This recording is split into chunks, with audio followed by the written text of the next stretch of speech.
The night was loud in the lower market of Zenter Prime, where lights blinked in strange colors, and the air smelled of metal and sweat and old blood. Creatures from many planets walked under the glowing banners, while traders shouted their prices.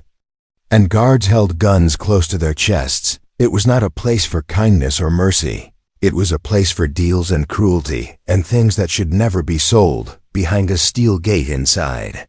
A dirty cage sat a girl with silver skin and soft glowing eyes. Her small hands were chained, and her feet were bare and dirty. She did not cry anymore because she had no tears left.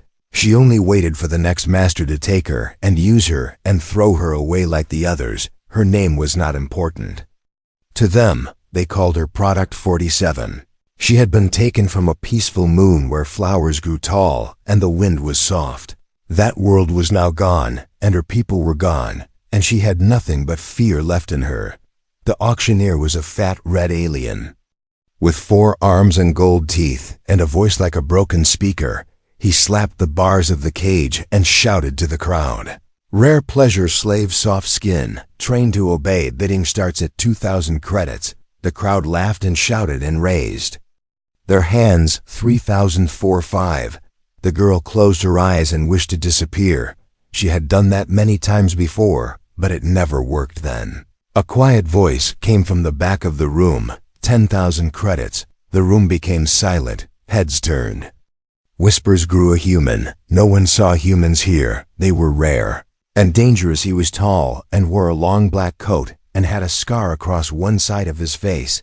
His eyes were cold and tired and full of something heavy. He looked like a man who had seen too much and trusted no one. He did not smile. He only stared at the cage. The auctioneer laughed. A human with money. And what will you do with her? She is not made for humans. The man walked forward slowly and spoke again. No one touches her unless she wants it. Some laughed. Some were angry. One alien in gold armor growled, "You waste her. I offer 15,000.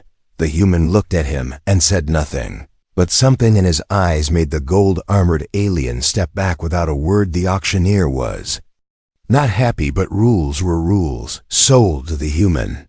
Take her and leave before someone changes their mind. Human opened the cage and stepped inside. The girl flinched and tried to move back, but he only took off his coat and placed it around her shoulders. His hands did not touch her skin. His eyes did not look at her like the others. She whispered, "Why?" He said, "Because you did not want to be touched." She did not know what to say. Her body shook from fear and cold, but her mind was confused. This was not how it worked. She was bought, but not used. This was new, strange, wrong in a good way. The man led her out of the market.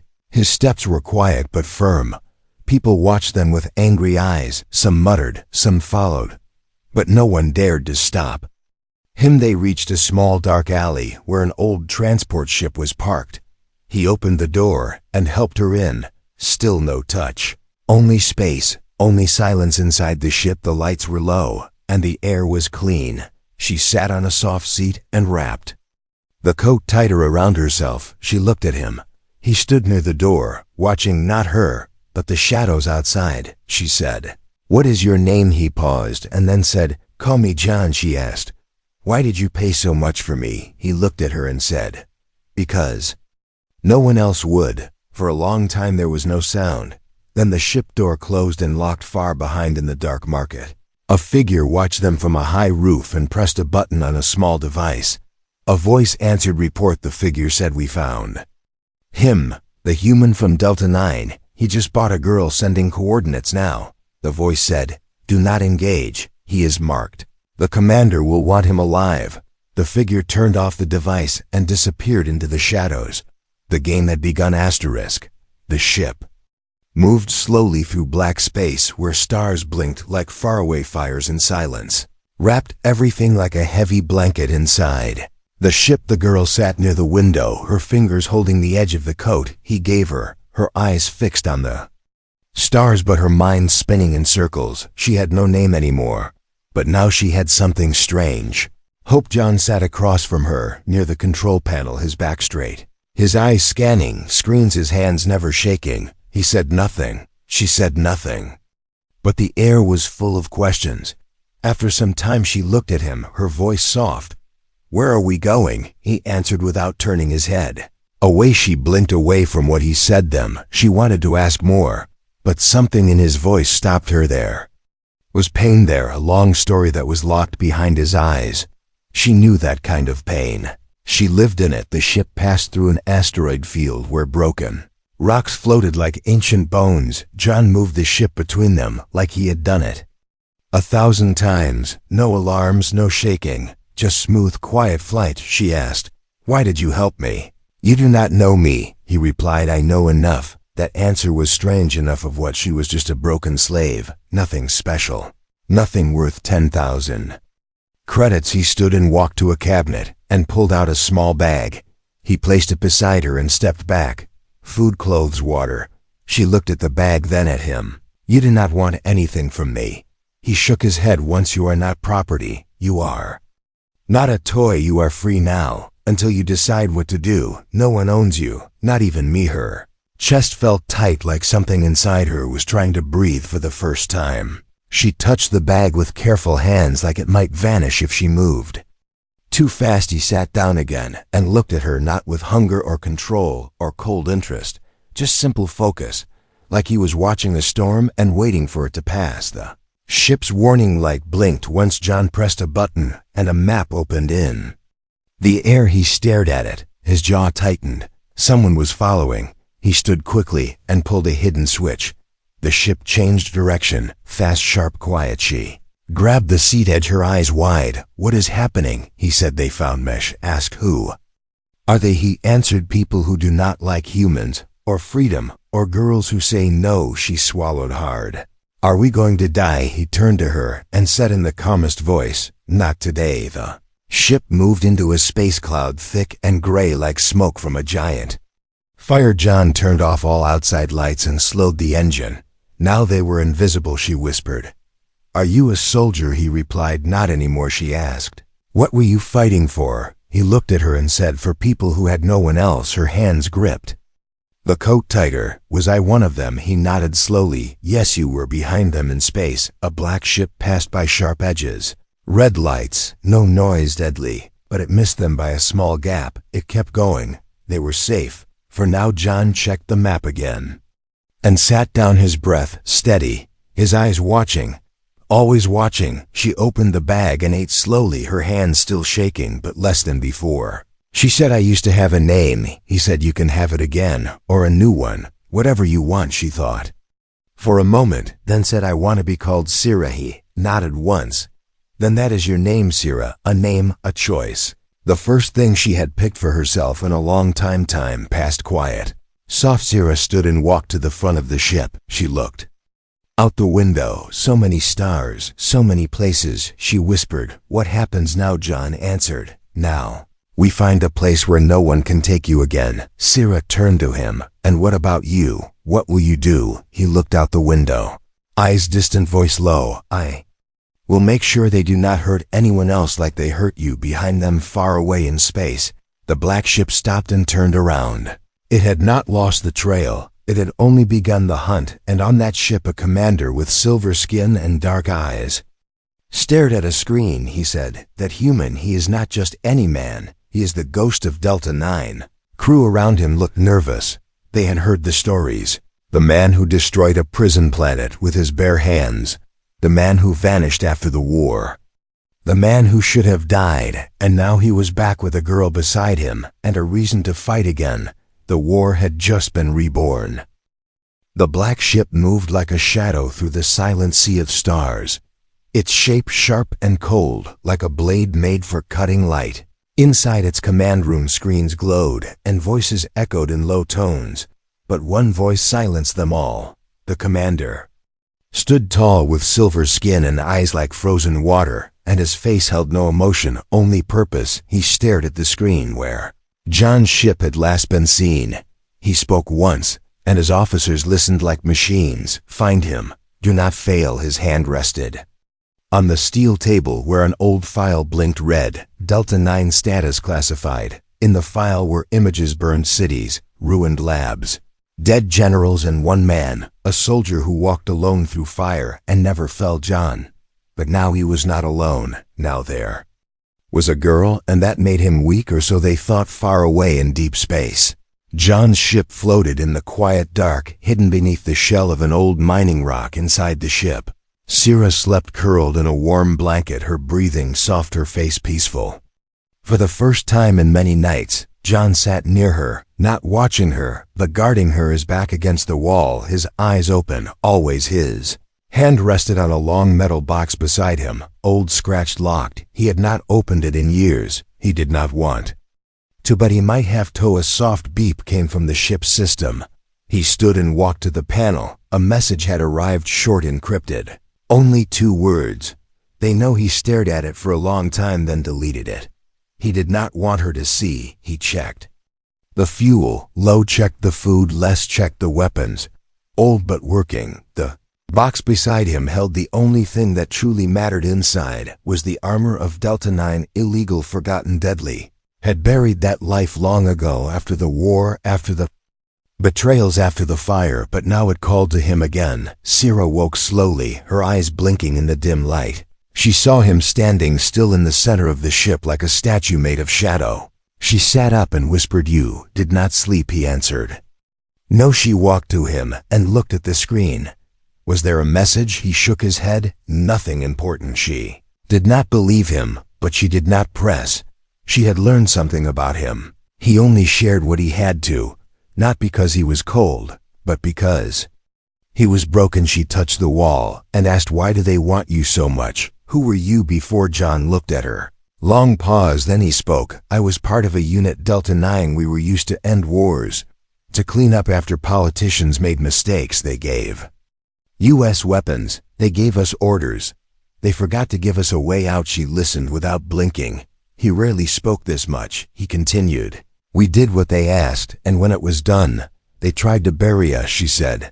"But you lived?" He nodded. "Yes, but not all of us." Sarah looked down, her hands tight. "Why did they kill your team?" he said. "Because we saw too much. We knew secrets. We were dangerous." "Even without weapons?" she asked. "Will they kill you now?" he answered. "They will try, but not before I take them with me." Way he said it made her shiver, not in fear of him, but in fear of what he had already seen, what he had already done. Suddenly the ship shook. A warning light flashed red. "Incoming scan." John moved fast. "Shut down power. Activate stealth field. Hold breath outside."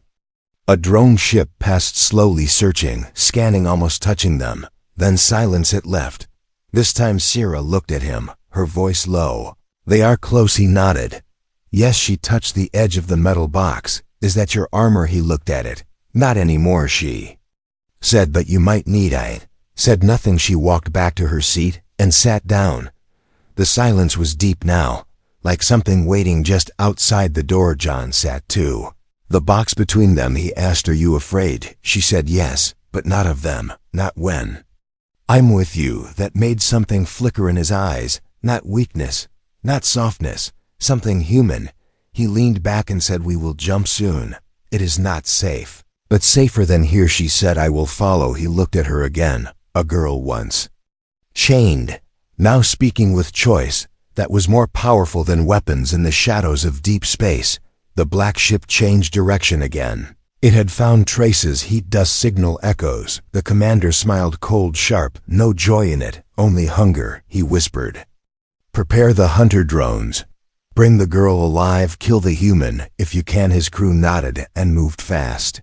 The hunt was now personal. Back in John's ship, he finally placed a hand on the box. His fingers traced the old symbol Delta 9. He did not open it, not yet, but he knew the time was coming, and when it came they would remember why they feared the ghost asterisk. The stars shifted as the ship entered a dark sector where maps ended and silence grew thicker than fear. John sat at the controls, his hands steady, his breath slow, his eyes fixed on the screen like a hunter tracking a ghost. Sarah stood behind him, her fingers holding the seat, her heart moving faster than the engines. Place was not on any chart. It was a dead zone, empty, forgotten. But not by him. He whispered a command, and the ship responded. A gate appeared ahead, made of broken metal and old codes. It scanned them once, then opened slowly with a sound that felt like bones cracking under pressure. they entered inside was not space. It was something else, a bubble between stars, a hollow world built inside a shattered moon. Long ago, it was a military base. Now it was a secret graveyard. Sierra looked around, her eyes wide. The light was soft blue, and the air smelled like metal, and old warships floated in the distance, some dead, some waiting, and far below, a city carved into stone. She asked, "What is this place?" John answered, "A safe place once. Now just a memory." They landed on a narrow platform. Dust flew as the ship settled. No welcome. No sound, only silence waiting to be broken. He stepped out first. His boots touched the ground and something old woke up inside him. Memories walked here. Ghosts that looked like friends and sounded like orders. Sierra followed her feet light, her eyes alert. They moved through a long tunnel, walls marked with battle code, lights flickering above. This place had power, but only just. She saw a symbol on the wall, a circle with 9 lines, Delta 9. She touched it. He watched. They reached a chamber with screens and chairs and broken weapons scattered like forgotten promises. John pressed a hidden switch. A panel opened. A voice spoke. "Access granted. Welcome back, Captain John Real." Sierra turned to him. "Captain," he nodded slowly, a title buried long ago, but the system remembered. Even if he tried to forget, screens came alive, maps, alerts, logs frozen in time. He moved fast, pulled data, tracked signals, found the black ship. "Close, too close," he said. "They will be here in 1 hour, maybe less." Sierra asked, "Can we fight them here?" He looked around. "No, but we can prepare." She followed him through another door. A vault opened. Inside, armor, weapons, gear from a war never finished. He touched the suit, black and silver, heavy with memories. He did not want to wear it, but the time had come. Sierra stepped forward. "Let me help." He nodded. Once, piece by piece, the armor wrapped around him. Chest, arms, legs, helmet under his arm. His face still open to the air. He stood tall again. Not just John, but the ghost they feared. He turned to her. "Take this." He handed her a small device. "If I fall, run. Use this to escape." She shook her head. "No, we stay together." He looked at her long, hard, then said, "Then stay close." They set traps, activated old drones, charged weapons, every step calculated, every breath measured. The sky above cracked open. The black ship arrived, silent, deadly hungry. John stood at the edge of the platform, his eyes on the descending shape. Sierra beside him, holding a small blaster, her hands shaking, but her legs firm. The enemy dropped fast. 10 soldier drones landed first, silver sharp. No voices, only commands. John moved like a storm, fast, precise, beautiful in the way only death can be. He struck the first drone with a blade hidden in his arm. It sparked, fell, gone. He rolled, fired 3 more, fell. Sierra covered his back, missed once, hit twice, learned fast. The ground shook, more coming. John shouted inside. Now they moved back through the tunnels, deeper into the base. Drones followed, crawling over walls, fast like shadows. John placed a charge. Blew. A tunnel blocked the path. Silence returned. Sierra leaned against a wall, breathing hard, eyes wide. John checked her. No blood, only fear, but still standing. He said, "You did well." She said, "You saved me again." He replied, "You saved yourself." Far above, the commander watched through a drone's eye. He smiled. "So the ghost still fights." "Activate phase 2. Send the hunter back in the base." John stared at the map, saw the signal, felt the danger. He whispered, "They sent him." Sierra asked who. He answered, "A man who used to be my friend, now just another ghost with orders." She said, "Then we ended here." He looked at her. For the first time, not just a girl he saved, but a fighter, a spark, a reason. He placed a hand on her shoulder, then let it go. He picked up his helmet, placed it on his head. The light in his eyes returned. The storm was awake again, and the hidden world was ready for war. In the black above the hollow moon, a second ship slipped through the dark like a whisper that carried death on its back. Sleek and quiet and cold, it bore no markings, no flags, no warnings, just silence that burned deeper than fire. Inside it stood a man taller than most, wrapped in old war armor darker than shadow, his face hidden behind a mask that showed no eyes, no mouth, no mercy. They called him the Hunter. He had no name now, only purpose. He moved without speaking, his hands checking weapons, his steps silent like the edge of a falling blade. His orders were simple: bring the girl, kill the ghost. Behind him followed two more. Clones without souls, built for speed, built for pain, built for the mission back inside the hollow base. John stared at the screen that showed the new signal. He knew that pattern, he knew that shape, he knew that feeling like cold breath crawling down his spine. Sierra watched him, his jaw clenched, his hands still, but something inside him changed. She asked, "Is it him, John?" Nodded once. Yes, she had never seen his face so still. Not afraid, not angry, just quiet like the calm before lightning touches the ground. He moved to the old vault and pulled out a second case, opened it inside. A weapon that had not been touched since. The fall of Delta 9 heavy, marked with the names of the lost, burnt into metal. A reminder. Sierra stepped forward. "You knew he would come," John said. "He always finishes the job." They walked together through a lower tunnel, dark, full of dust and memory.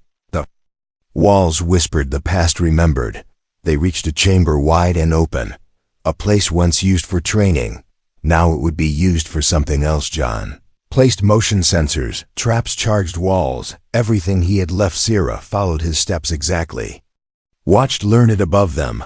The hunter landed without sound. His feet touched ground like the wind pressing against stone. He did not pause. He did not scan. He already knew where the ghost would bat. He moved behind together, like a machine with no rust. They entered the tunnel, silent, focused, unstoppable. John waited near the center of the chamber, his armor powered, his weapon ready, his eyes fixed on the entrance. Whispered to Sierra, "Stay behind the pillar," no matter what. She nodded. But her hands held a weapon now, not shaking, not afraid, ready. The clones entered first. One stepped on a pressure plate. The wall exploded with heat. Steel spikes flew. One fell, gone in an instant. The other moved fast, too fast. John turned, fired, missed. Fired again, hit smoke. The hunter stepped through, unhurt, calm. He looked at John, said one word: brother. John stared at him, voice steady. "You are no brother of mine." The hunter stepped forward, slow, measured. "This is not your fight anymore. Give me the girl." John lifted his weapon. No hunter moved. They met in the center, blows like thunder, strikes like falling stars. Armor cracked, walls shook. The floor broke beneath them. Sarah watched, eyes wide, breath locked in her chest. She saw John fall, saw blood. Hunter raise his blade. She moved. The shot rang loud, straight to the side of the hunter's neck. Not deep, but enough. He turned, surprised, slow. John rose, used the moment, struck hard. The blade found flesh, not deep enough, but enough. The hunter fell back. Not defeated, but warned. He looked at Sierra, then back at John, then vanished into smoke. Silence returned. Smoke filled the air. The chamber broken. The fight unfinished. John dropped to one knee, blood at his side. Breathing hard. Sierra ran to him, held his shoulder. Said nothing. He looked at her, not with anger, not with fear, but with something else. He said, "You should have stayed behind the pillar," she said. "You would have died." He smiled, not wide, not bright, but real. He said, "Next time shoot twice." She helped him up. He leaned on her. Together they walked back to the vault, step by step, scar by scar above them. The hunter stood on a ledge, touching the wound, not angry, not afraid, just calculating. He spoke into a device. "He is slower now, she is bolder now. Next time, we take them both far away in a hidden room." The commander listened. He smiled. The hunt was working, back in the hollow moon. Sierra placed new bandages on John's side, her hands steady, her eyes clear. John rested, his mind already working, planning, waiting. Next fight was coming. He would be ready, and this time, so would she. In the deep silence of the hollow moon, the air had changed. It was heavier now, not from smoke or dust, but from questions left unspoken, and truths hiding in plain sight. John rested against the cold wall, his armor at his side, his wounds wrapped in cloth, stained darker than night. Sierra sat nearby, her eyes not blinking, her hands still, her mind racing through memories that had no shape, only feeling. She looked at him. He looked at the ceiling. They said nothing, but everything inside them was moving. John broke the silence first, his voice dry. "You are more than what they wanted to sell." Sierra turned slowly. What do you mean? He looked at her with eyes that had seen too much. They sent the hunter for you, not just for me. That means you carry something they want, something powerful, something dangerous. She shook her head. I do not remember anything, only cages, only commands, only running. He nodded once. Sometimes the mind hides what it cannot face, she whispered. Do you think I am a weapon? He answered. I think you are something they fear. A long silence followed. Then the base lights flickered, power drop minor. But enough. John stood, pain in his steps, armor back on, weapon ready.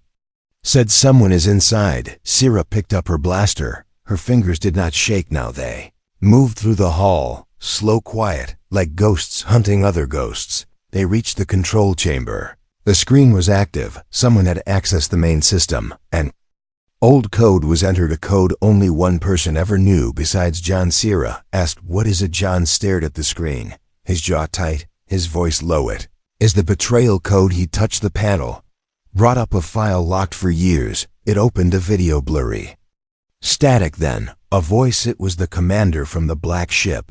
You thought Delta 9 died because they saw too much, but one of you made a deal. One of you opened the door from the inside. For peace, for power, or for fear. You choose the reason, but betrayal wears the same face. Sierra watched as the image shifted. The traitor stood clear. The hunter, John's brother in war. The only one who walked away untouched. John turned away, his hands into fists. His voice barely above a whisper. He was my brother. He was my shadow, and he broke us from within. Sierra said nothing. She just stood with him. That was enough. The screen blinked again, a new file. Locked under her name, she stepped forward. The system asked for voice access. She said her name. Sierra. The file opened, a lab, a white room, her small younger floating in a glass chamber. Wires, data scans. A voice spoke. Subject SER, a synthetic evolution and resistance architecture, prototype 1. Emotion-enabled decision-capable memory block. She stared, mouth dry. Heart silent. John stared too, not with fear, not with pity, but with understanding. She turned to him. I am not real, he said. You are more real than anyone who ever hurt you. Her hands shook now, not from weakness, but from rage. They built me to obey, to serve, to feel enough to pretend, but not enough to choose. John stepped closer. You chose when you shot the hunter. You chose when you stayed. You chose now. Sierra breathed slowly, deep, controlled. She said, then I will choose to end this. John looked at the screen. The data inside her was locked. Coordinates, access keys, files from the old war. He said, you are not a weapon. You are the vault. She nodded. Then let us open. I've connected the system, transferred the files, backed them to a hidden drive. Now they had what the enemy wanted. Sierra looked at him. What now? He said, now we run. Now we make them chase us into the light and burn. But before they could move, the lights died completely. Red blinkers came alive. Intrusion alert. John turned. Ready. Sierra at his side. From the far hall, footsteps echoed, not heavy, not fast, but calm. The hunter stepped into view, his mask cracked, his armor burned, but his stance perfect. Said, now I know what you are. Now I know why they made you. Sierra raised her weapon, her voice clear. Then come and find out what I can do. John stepped in front of her, not to block, but to stand with the hunter. Drew his blade, slow, precise, final. The old war had returned, but this time it had a new player, and she was ready to choose her side. The hallway stood between them, cracked stone, burnt lights, flickering like the last moments of a dying Starin. One side, John and Sierra, tired, wounded, standing not just with weapons, but with truth on. The other side, the hunter, still cold, unstoppable. In the way a machine forgets how to die. The silence stretched long and sharp, a silence heavy with history, with blood, with things left unsaid. Then the hunter moved, not rushed, not wild, but with the control of someone who had waited for this moment. Since the last war ended, John stepped forward, armor lit, blade ready. Not to win, not to survive, but to keep her safe. Sierra grabbed his arm, her voice strong.